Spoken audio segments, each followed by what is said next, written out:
fundamentalist or otherwise. You have a right to protest. Just because we protest and condemn, we cannot be considered as terrorists. One of the most difficult problems is to define terrorism. See, we talk of terrorists. Where is the definition of terrorism? How do you define terrorism? Tada did not define terrorism. Pota did not define terrorism. Only terrorist acts were defined. And those acts could be even under the Indian Penal Code. They are not different. Murder, killing, dacoity, using guns, all are under the ordinary law. But you can, at the discretion of the police, they can use it as an act of terrorism under Tada law. If it could be broadly agreed that the deliberate killing of innocent civilians, you find this kind of definition in the dictionary, if it could be agreed that the deliberate killing of innocent civilians is a central element in most definitions of terrorism, then in that event, the worst terrorists of the last century should be the USA for bombings of Hiroshima and Nagasaki, where suffering of large number of innocent people has never been healed even after 6 decades. Just killed lakhs of people in these two places.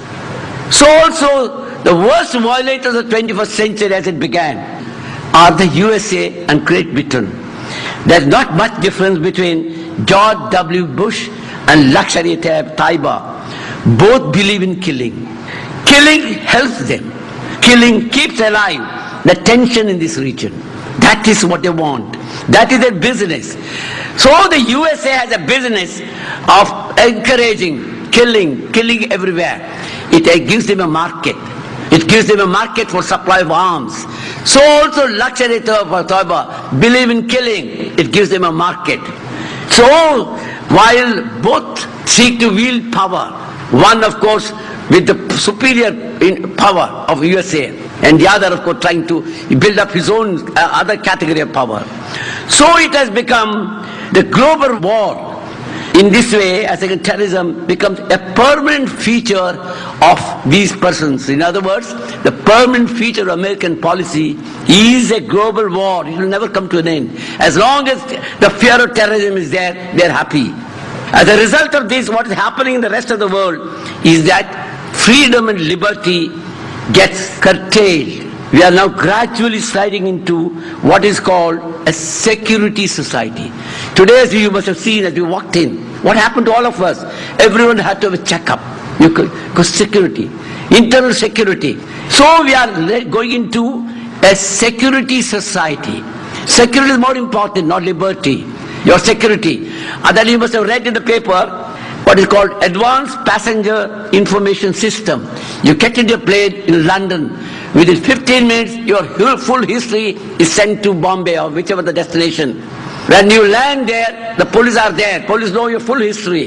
You have gone to Dubai half a dozen times. Okay, that is enough. They could do anything they like. For example, what happened in Amsterdam, you all know. They saw some people behaving in the plane. People behaving in a very suspicious way. Their appearance, their dress, their speaking language, looking like Arabs, looking at watch frequently, bearded Muslims and burqa-clad women. Okay, all these are suspicion character, this kind of thing. So security becomes more important, and this is a kind of policing that goes on. And as a result of that, we have all sorts of things that go on in this country, everywhere, because under security society, the police can do anything they like. Other day you must have read that Antap Hill, somebody was found in a building which was supposed to have been neglected. Nobody was there. What happened was, the police suddenly found he was a Pakistani, they said. One doesn't know. They went and shot him, killed him. Nobody, no proof, nothing of the kind. So because the name of security, the society accepted. Society did not protest. Who was killed? Nobody knows. So the police again believe in this guy because that helps them. They don't have to prove a case. They can detain anyone, keep him inside the police station, days together, without a charge, without anything, in the name of investigation. In fact, the day I went to the Minority Commission. What happened was, people are just being rounded up and taken to the police station. What is the law? If you are taken to the police station, if you are a witness, of course your statement has to be recorded, and then you have to go home. If you are not a witness, you are a suspect. Then your name should be there somewhere. Your name should be in the FIR. Or they should have advanced information. But they just can't take you to the police station and say, you are a suspect. You don't know anything about me. But you are a suspect. You keep me. You torture me inside. You keep me for days together. No station diary entry. No report. And one fine day, you handcuff that man with another unknown person who is supposed to come from Pakistan. And they say, you are connected with the two together. This is the kind of system. So in the name of security today, police can do whatever they like. Anyone can be killed in an encounter, that's and no investigation. In the name of security, every movement of yours can be tracked. Your bank accounts, for example, your transactions, all come under the check.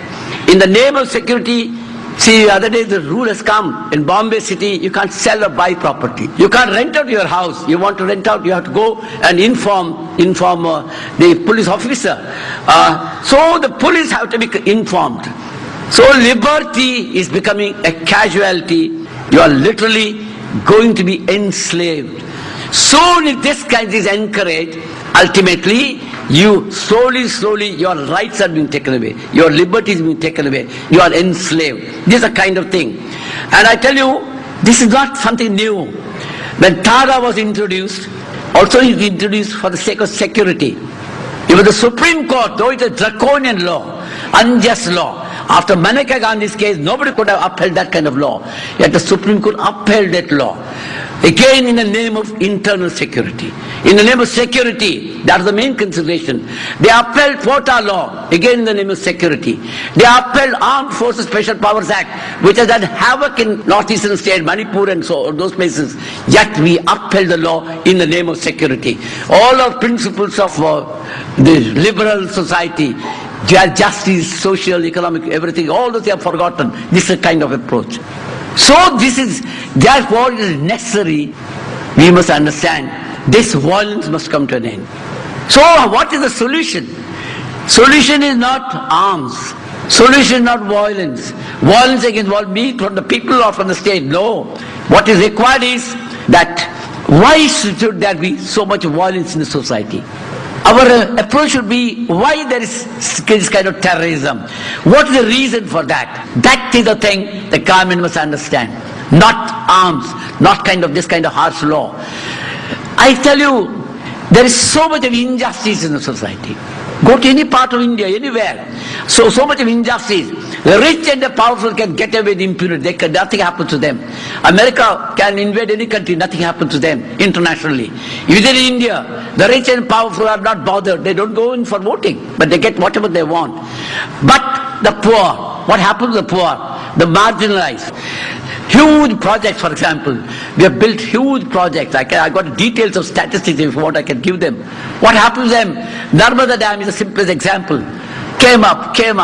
What happened to the people who were affected? Large number of tribals, what happened to them? They had lost their land, lost everything, yet nothing happened to them. What should they do?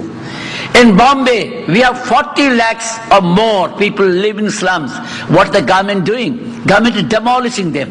Your right to housing, internationally recognized right to housing, right to shelter, part of Universal Declaration of Human Rights, international covenant, civil and political, economic, social, cultural rights.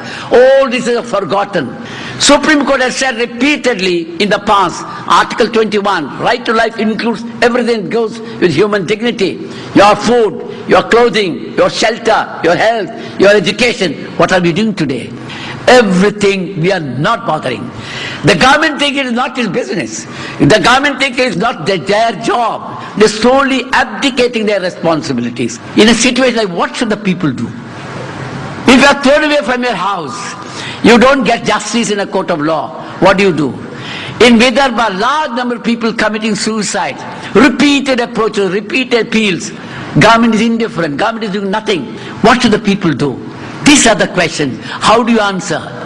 I remember once Arundhati Roy said, in a situation like this, where people get no justice, nothing happens to them. At that time, what happened to them is they refused to take this into account. I remember I went to Gujarat after the riots. Large number of young children have seen their mothers and sisters being raped and burnt. Nobody guided them. Nobody gave them education. Nobody gave them any psychiatric treatment or anything. The trauma was there. What should they do? Who gave